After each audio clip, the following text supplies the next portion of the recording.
أعوذ بالله من الشيطان الرجيم. بسم الله الرحمن الرحيم. يا أيها المزمل قم الليل إلا قليلا نصفه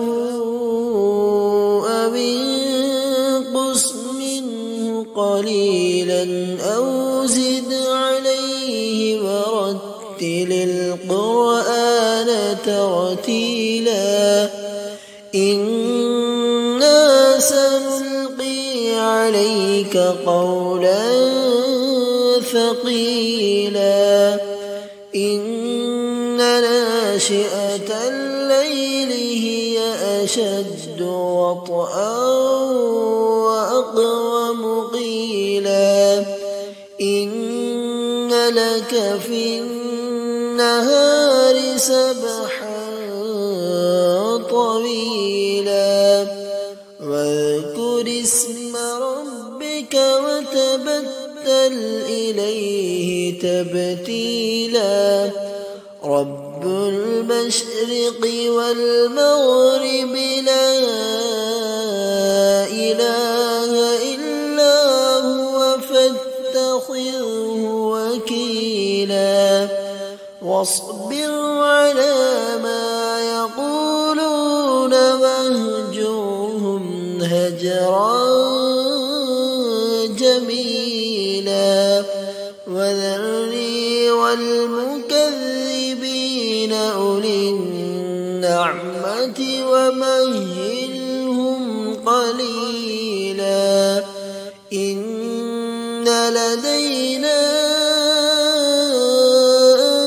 أنكالا وجحيما وطعاما ذا غصة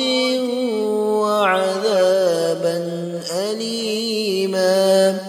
يوم ترجف الأرض والجبال وكانت الجبال كثيبا مهيلا إنا أرسلنا إليكم رسولا شاهدا عليكم كما أرسلنا إلى فرعون رسولا فعصى فرعون الرسول فأخذناه أخذا وبيلا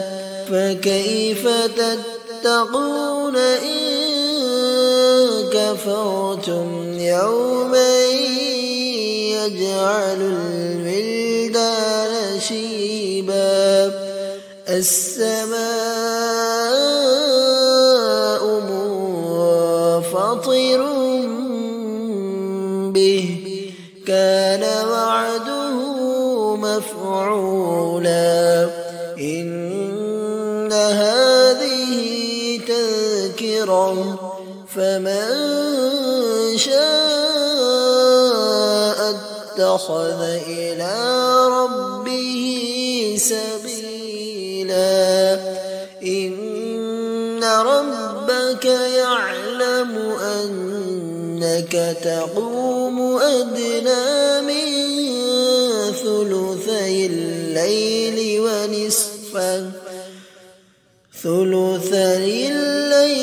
ونصفه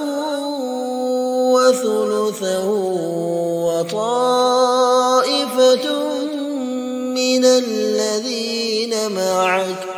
والله يقدر الليل والنهار علم أن لن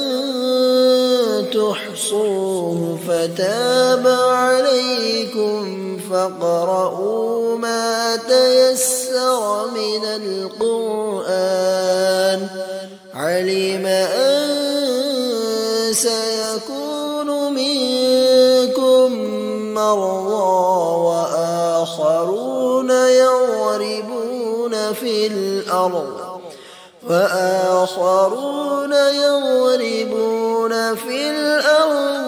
يبتغون من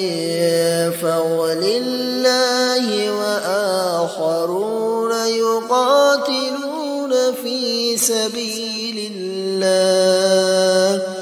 فاقرؤوا ما تيسر منه وأقيموا الصلاة وآتوا الزكاة وأقرضوا الله قرضا حسنا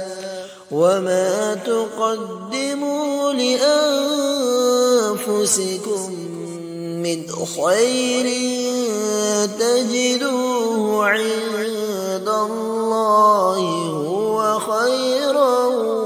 وأعظم أجرا واستغفروا الله